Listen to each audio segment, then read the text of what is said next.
শুভ সন্ধ্যা বন্ধুরা। আজ হলো 8 জুন 24 জ্যৈষ্ঠ সোমবার।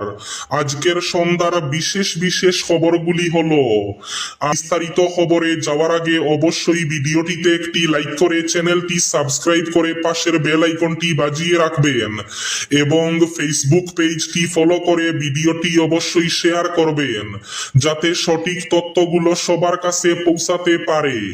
এবার শুনুন আজকের খবরগুলির বিস্তারিত। প্রথম খবর, আজ মন্ত্রীদের দফতর বন্টন ঘোষণা মুখ্যমন্ত্রী হিমন্ত বিশ্ব শর্মার। অসমের রাজ্যপালের অনুমোদনের পর অসম সরকারের মন্ত্রিসভার সদস্যদের মধ্যে দফতর বন্টনের ঘোষণা হয়েছে। মুখ্যমন্ত্রী হিমন্ত বিশ্ব শর্মার হাতে থাকছে স্বরাষ্ট্র এবং রাজনৈতিক লোক নির্মাণ, ভবন ও জাতীয় সড়ক, লোক নির্মাণ, সড়ক, বিদ্যুৎ, তথ্য এবং জনসংযোগ, মুদ্রণ ও স্টেশনারি বিভাগ। এছাড়াও অন্য মন্ত্রীদের বরাদ্দ হয়েছে দফতর। মন্ত্রী অশ্বিনী রায় সরকারের হাতে দেওয়া হয়েছে সমাজ কল্যাণ ও ক্ষমতায়ন, মৃত্তিকা সংরক্ষণ এবং সংখ্যালঘু কল্যাণ ও উন্নয়ন বিভাগ। অশোক সিংহলের দায়িত্বে থাকছে স্বাস্থ্য এবং পরিবার কল্যাণ এবং চিকিৎসা, শিক্ষা এবং গবেষণা দফতর।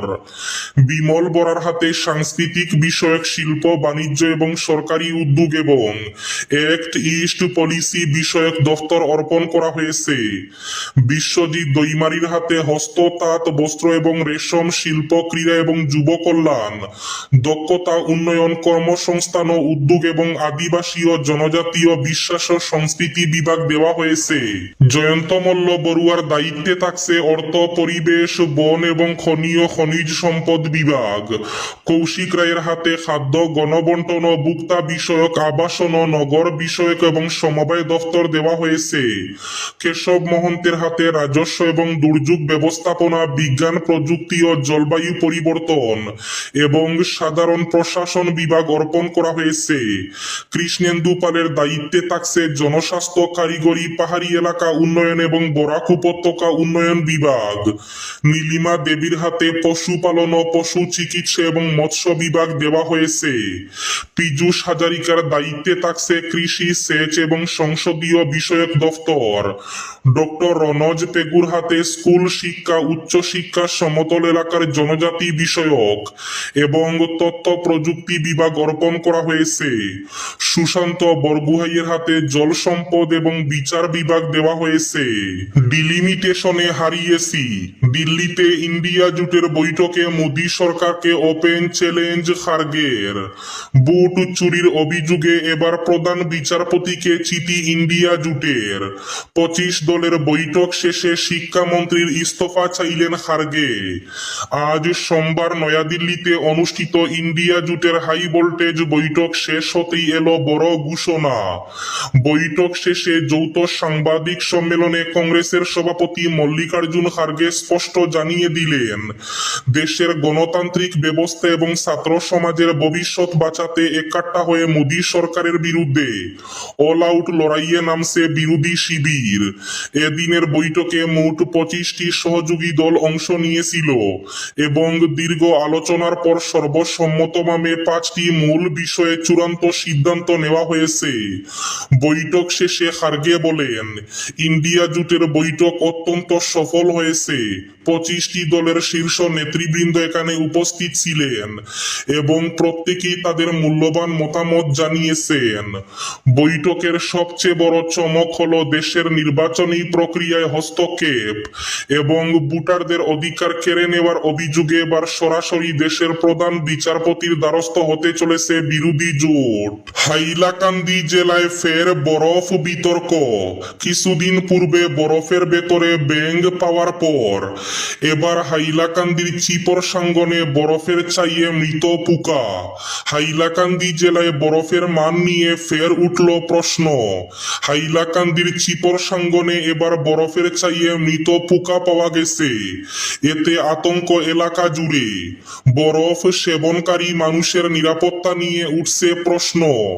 জনস্বাস্থ্য সুরক্ষায় কঠোর নজরদারির দাবি জোরালো হচ্ছে। ছোট ছোট বাচ্চারা সহ বড়দের খাওয়ার এই বরফ হঠাৎ করে হাইলাকান্দিতে দুটি ঘটনার পর তীব্র চাঞ্চল্যের সৃষ্টি হয়েছে।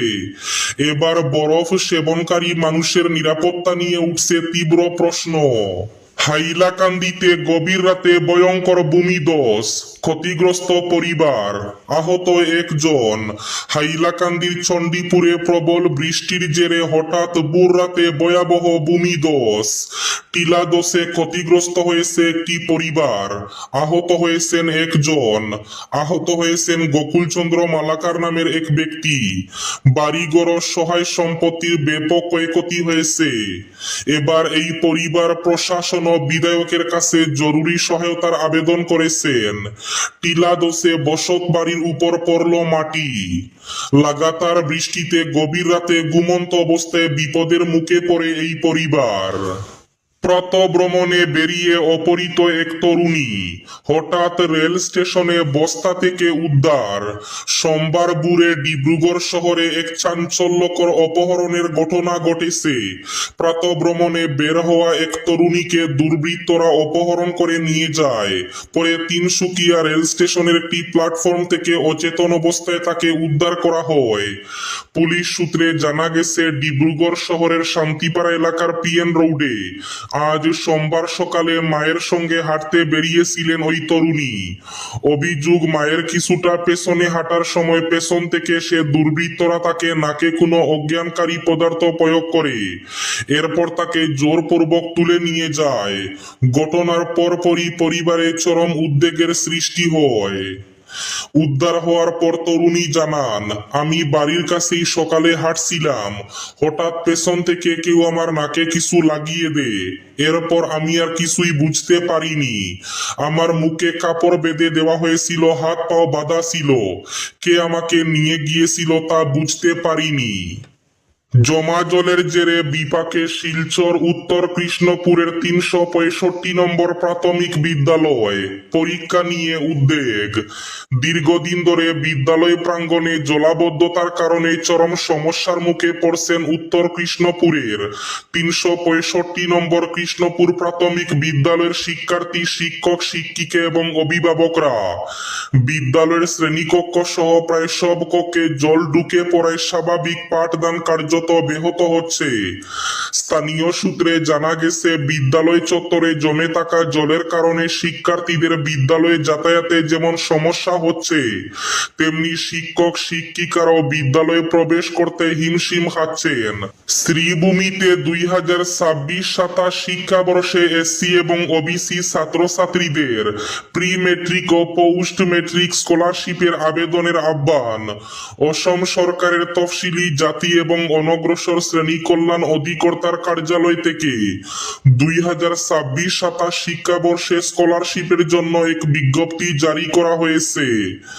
এতে 5টি স্কিমের অধীনে এই স্কলারশিপ প্রদান করা হয়েছে, যার মধ্যে নবম ও দশম শ্রেণীর শিক্ষার্থীদের জন্য প্রি মেট্রিক স্কলারশিপ, অস্বাস্থ্যকর পেশায় নিয়োজিত অভিভাবকদের প্রথম থেকে দশম শ্রেণীর এসসি ছেলেমেয়েদের জন্য প্রি মেট্রিক স্কলারশিপ, এসসি শিক্ষার্থীদের জন্য পোস্ট মেট্রিক স্কলারশিপ, ওবিসি জাতিভুক্ত নবম ও দশম শ্রেণীর শিক্ষার্থীদের জন্য প্রি মেট্রিক স্কলারশিপ, এছাড়া ওবিসি শিক্ষার্থীদের জন্য পোস্ট মেট্রিক স্কলারশিপ।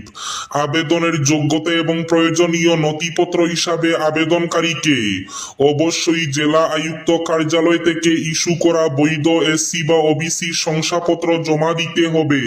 পারিবারিক আয়ের সীমা এসসি এবং ওবিসি শিক্ষার্থীদের ক্ষেত্রে অভিভাবকদের বার্ষিক আয় সমস্ত উৎস মিলিয়ে 2,50,000 টাকার মধ্যে হতে হবে।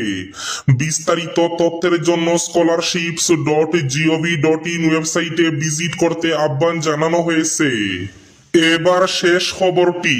শিলচরের রামনগর আইএসবিটি সড়কে জলাবদ্ধতায় এক পশলা বৃষ্টিতেই চরম দুর্ভোগে পথচারী এবং যান চালকরা।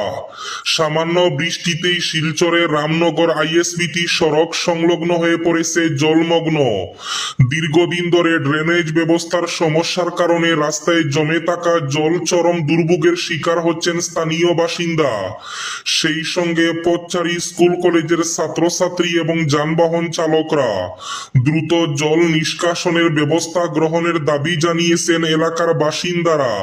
স্থানীয় সূত্রে জানা গেছে, রামনগর আইএসবিটি এলাকায় ফ্লাইওভারের নির্মাণ কাজ চলাকালীন ড্রেনেজ ব্যবস্থা আংশিকভাবে বন্ধ হয়ে যাওয়ায় বৃষ্টির জল বের হতে পারছে না।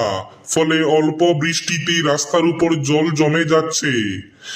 এই ছিল আজকের সন্ধ্যার বিশেষ বিশেষ খবরগুলি। ভিডিওটি অবশ্যই লাইক করে শেয়ার করে দেবেন।